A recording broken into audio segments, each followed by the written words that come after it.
योगा में ऐसे बहुत से आसन होते हैं जो दिखने में तो बिल्कुल एक ही जैसे लगते हैं, पर उनको करने का तरीका एक दूसरे से थोड़ा सा अलग होता है। ऐसे ही दो आसन है, पर्वतासन यानी कि माउंटेन पोज और अधोमुख शयनासन यानी कि डाउनवर्ड फेसिंग डॉग। अगर आप इन दोनों आसन को देखेंगे तो ये आपको दिखने में बिल्कुल एक ही जैसे लगेंगे, पर इनको करते वक्त हमारे बॉडी का जो अलाइनमेंट है वो थोड़ा सा अलग रहता है। और आज के इस वीडियो में हम इसी के बारे में अच्छे से जानेंगे। हम जानेंगे कि इन दोनों आसनों को करने का सही तरीका क्या है और किस तरह से ये दोनों आसन एक दूसरे से अलग हैं। तो इस वीडियो को ध्यान से जरूर देखिएगा। पर शुरू करने के पहले अगर आपने अभी तक इस चैनल को सब्सक्राइब नहीं किया है तो इसको सब्सक्राइब कीजिए, बेल आइकन को क्लिक करना मत भूलिएगा ताकि आपको आगे ऐसी और इंटरेस्टिंग वीडियोस के अपडेट्स मिलते रहें। सबसे पहले जानते हैं कि पर्वतासन और डाउनवर्ड फेसिंग डॉग करने का सही तरीका क्या है। इसको करते वक्त एक छोटा सा सवाल हम सबके दिमाग में होता है कि हमारे पैरों और हमारे हाथों के बीच में डिस्टेंस कितना रहना चाहिए।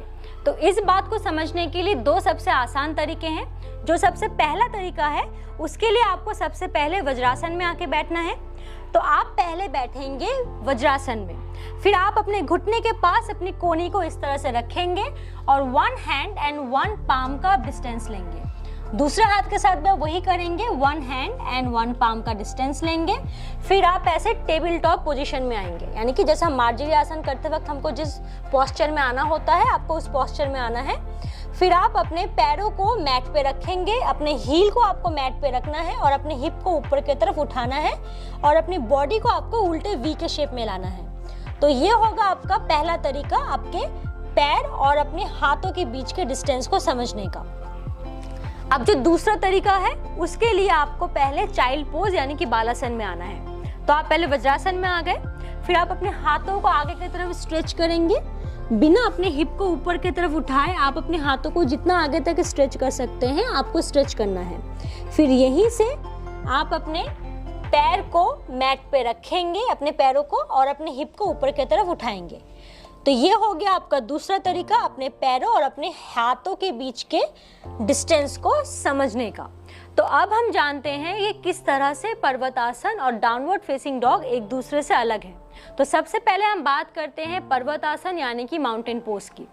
माउंटेन पोज यानी कि पर्वतासन को करते वक्त हमारे हाथों के बीच का जो डिस्टेंस है वो हमारे शोल्डर लेंथ का होता है, यानी कि हमारे शोल्डर का जितना लेंथ होगा उतना ही डिस्टेंस हमारे दोनों हाथों के बीच में रहेगा।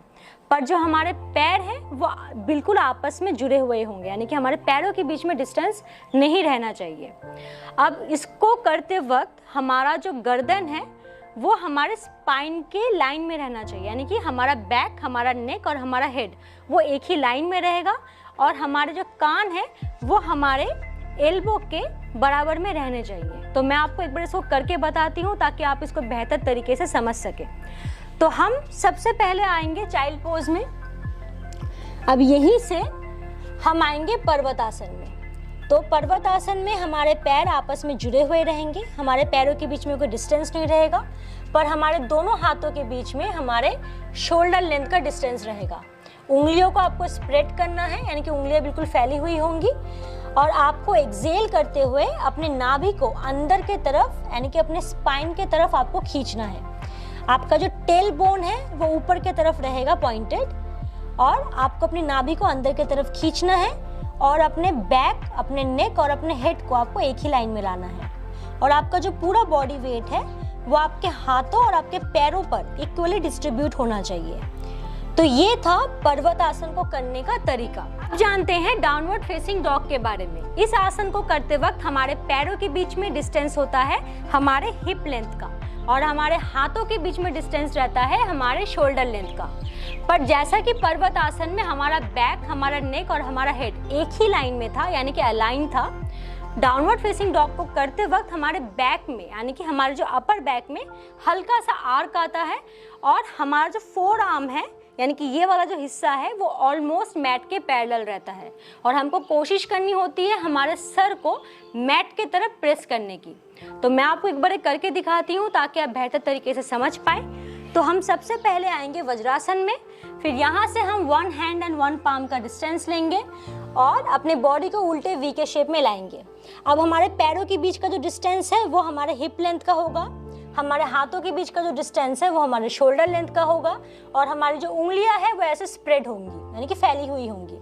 अब आपको अपनी नाभि को अंदर के तरफ पुल करना है, खींचना है अपने स्पाइन के तरफ। अब हम यहाँ से हमारे शोल्डर को थोड़ा सा अंदर के तरफ ढकेलेंगे और अपने सर को हम मैट के तरफ पुश करने की कोशिश करेंगे।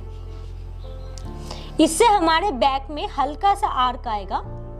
आप अपनी नाभि को अंदर की तरफ खींच के रखेंगे, अपने कोर को एंगेज करेंगे। अगर हम बात करें इन दोनों आसन के फायदे और नुकसान के बारे में तो ये ऑलमोस्ट सेम ही है।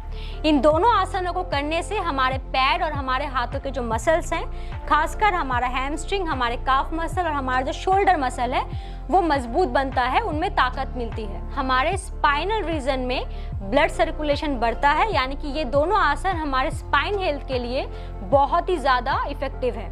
ये हमारे बॉडी के पोस्चर को इम्प्रूव करते हैं और क्योंकि इन दोनों आसनों को करते वक्त हमारा जो सर है वो नीचे की तरफ रहता है, तो इससे हमारे ब्रेन में ब्लड का फ्लो बढ़ता है, जिससे हमको सूदिंग एंड कामिंग इफेक्ट मिलता है। तो ये दोनों ही आसन बहुत ज़्यादा रिलैक्सिंग है।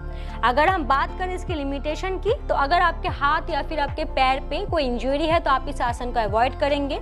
इसके अलावा अगर आपको हाइपरटेंशन है, यानी कि अगर आपको बहुत ही ज़्यादा हाई ब्लड प्रेशर की समस्या है, तो आप इस आसन को कर सकते हैं, पर आप इसको ज़्यादा देर तक होल्ड नहीं करेंगे। आप जब खुद इन दोनों आसनों को सही तरीके से प्रैक्टिस करेंगे, इनका अभ्यास करेंगे, तब आप इनके बीच का जो डिफरेंस है उसे और ज़्यादा बेहतर तरीके से समझ पाएंगे।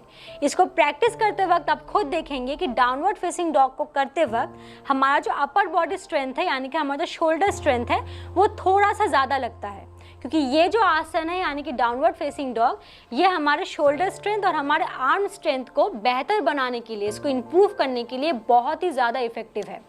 तो आपको ये वीडियो कैसी लगी मुझे कमेंट सेक्शन में लिख के ज़रूर बताइएगा। अगर वीडियो पसंद आती है तो इसको लाइक और शेयर करना बिल्कुल ना भूलें और चैनल को सब्सक्राइब ज़रूर करें, ताकि आपको योगा की ऐसी और जानकारियाँ आगे मिलती रहे। तो हम जल्द मिलते हैं किसी दूसरे वीडियो में, तब तक के लिए योग करते रहिए और स्वस्थ रहिए।